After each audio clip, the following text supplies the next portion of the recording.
তাদের হিন্দু স্বার্থে রাষ্ট্র স্বার্থে সেই দাবি সাময়িকভাবে মেনে নিয়ে কাজ করতে হবে। যদি তারা বিশ্বাসঘাতকতা করে তারপরে হিন্দু জাগরণ মঞ্চ চিন্তা ভাবনা করবে যে প্রত্যেকটি বিধানসভা কেন্দ্রে হিন্দুত্ববাদী দীর্ঘদিনের হিন্দুত্ববাদী সব দক্ষ গোষ্ঠী সম্পন্ন প্রার্থী দেওয়া যায় কিনা। যদি তারা বিশ্বাসঘাতকতা না করে হিন্দুদের আশা আকাঙ্ক্ষা পূরণ করে তাহলে তো সেই জায়গা থেকে আমরা সরে আসবো।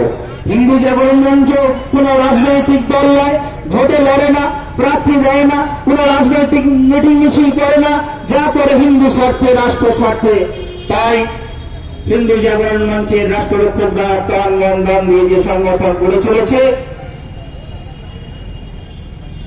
আগামী দিনে প্রত্যেক এলাকায় হিন্দু জাগরণ মঞ্চের সদস্য তা গ্রহণ করুন, রাষ্ট্ররক্ষক হন এবং এলাকায় এলাকায় বিভিন্ন নাট কেন্দ্রে হিন্দু জনসভা হিন্দু সম্মেলন করার যে আমাদের কর্মসূচি আছে, আপনারা সহযোগিতা করুন। 13 ডিসেম্বর রাষ্ট্র সুরক্ষা দিবস আমরা উদযাপন করব। সারা বর্ধমান জেলায় প্রত্যেকটি খণ্ডে আমরা হিন্দু সম্মেলন হিন্দু জনসভা করব। আর বর্ধমান শহরের 65 মানুষ দোকানদার ব্যবসায়ীবৃন্দ যারা আছেন তাদের কাছে অনুরোধ, এই সমস্ত সম্মেলন জনসভা করতে কিছু খরচা আছে, আপনারাও সহযোগিতা করবেন। কারণ আমরা দীর্ঘদিন ধরে পকেটের পয়সা খরচা করে এই সংগঠন করে আসছি শুধুমাত্র হিন্দু স্বার্থে রাষ্ট্র স্বার্থে। এই বলে আমরা হিন্দু সমাজকে ঠিকে নিয়ে বসে নেই যে সবসময় এটা করে যেতে হবে।